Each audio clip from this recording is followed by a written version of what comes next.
వి gold trusted gold buyers తాకట్టులో ఉన్న బంగారాన్ని విడిపించి ఈ రోజు ఉన్న మార్కెట్ ధరకే కొనబడును. మరిన్ని వివరాలకు సంప్రదించండి 77107720.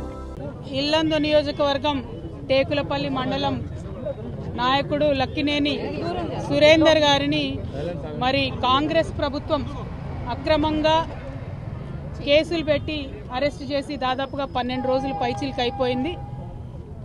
ఏ కారణం లేకుండా కేవలం ప్రజాక్షేత్రంలో ప్రభుత్వం యొక్క పనితీరును ఎండగడుతున్నటువంటి నాయకులను టార్గెట్ చేస్తూ ప్రజాక్షేత్రంలో ప్రభుత్వం యొక్క వైఫల్యాలకు సంబంధించి ప్రశ్నిస్తున్నటువంటి నాయకులను టార్గెట్ చేస్తూ ఎస్సీ ఎస్టీ అట్రాసిటీ చట్టాన్ని ప్రభుత్వమే దుర్వినియోగం చేస్తూ లేనిపోని కేసులు బనాయిస్తూ కేసీఆర్ గారి సైనికులందరినీ కట్టడి చేసేటటువంటి ప్రయత్నం ఈ కాంగ్రెస్ ప్రభుత్వం చేస్తూ ఉన్నది. కేసీఆర్ని కట్టడి చేయడం, కేసీఆర్ సైన్యాన్ని కట్టడి చేయడం ఎవరి వల్ల కూడా కాని పని అన్న విషయం ఇప్పుడు కాంగ్రెస్ ప్రభుత్వం తెలుసుకోవాల్సినటువంటి అవసరం ఉన్నది.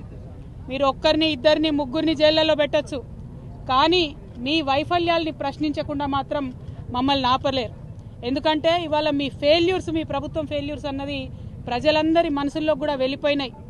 ఇవాళ రైతు బంధు రాని రైతులు కావచ్చు, రైతు భరోసా రాని రైతులు కావచ్చు, పొలాలు ఎండిపోయినటువంటి రైతులు కావచ్చు, రేషన్ కార్డులు రానటువంటి వాళ్ళు కావచ్చు, ఏమాత్రం మీరు చెప్పినటువంటి ఒక్క పథకం రాని మహిళలు కావచ్చు, విషాహారం తిని చనిపోతున్నటువంటి విద్యార్థులు కావచ్చు, ఉద్యోగాలు రాని యూనివర్సిటీ పిల్లలు కావచ్చు, మీ యొక్క మాటలన్నీ కూడా ఉట్టి మాటలే, దొంగ మాటలే అని తెలిసిపోయింది. ఇవాళ 14 నెలల మీ ప్రభుత్వంలో ఈ రాష్ట్రానికి మీరు వెలగబెట్టింది ఏమీ లేదు అన్న విషయం ప్రజలకు స్పష్టమైపోయింది. ఇవాళ ఆ భయంతోనే మీరు ఎవరిని ప్రశ్నిస్తే వాళ్లను కేసులు పెట్టి జైళ్లలో పెడుతున్నటువంటి పరిస్థితి తెలంగాణ రాష్ట్రంలో కనబడతా ఉన్నది.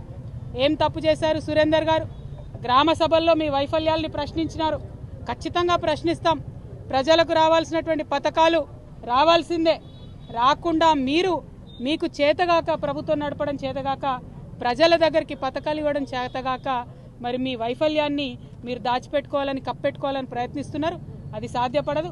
ప్రజాక్షేత్రంలో బీఆర్ఎస్ పార్టీ నాయకులు మిమ్మల్ని ఎండగడుతూనే ఉంటాం. మీరు ప్రజలకు ఇచ్చినటువంటి హామీలన్నీ కూడా ఇచ్చేంత వరకు మీ వెంట పడుతూనే ఉంటాం.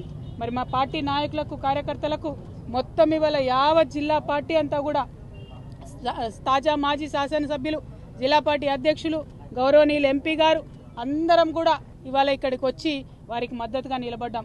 ఇవాళ సురేందర్ అన్న విషయమే కాదు, రాష్ట్రంలో ఏ మూల ఎక్కడ ఏ కార్యకర్తకు అన్యాయమైనా ఇట్లనే మొత్తం నాయకులందరం కూడా వెళ్ళి అండగా నిలబడి వారిని కాపాడుకుంటామని చెప్పి బీఆర్ఎస్ పార్టీ నాయకులందరూ కూడా తెలియజేస్తా ఉన్నాం.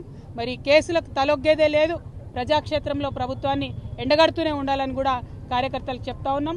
ఈ కాంగ్రెస్ పార్టీ యొక్క దాష్టికాలను గమనించవలసిందిగా తెలంగాణ బిడ్డలందరూ కూడా పిలుపునిస్తా ఉన్నాం. Thank you. జై తెలంగాణ. మరిన్ని వీడియోస్ కోసం ఛానల్ ని సబ్స్క్రైబ్ చేయండి. లేటెస్ట్ అప్డేట్స్ కోసం వాట్సాప్ ఛానల్ ని ఫాలో అవ్వండి. ఆ లింక్ డిస్క్రిప్షన్ లో ఉంది.